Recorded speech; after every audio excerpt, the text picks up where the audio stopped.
Jokes.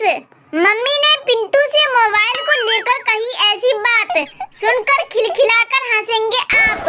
Situ पहेली। Mummy ने पिंटू से कहा, किचन से जरा छोटा वाला गिलास ले आना।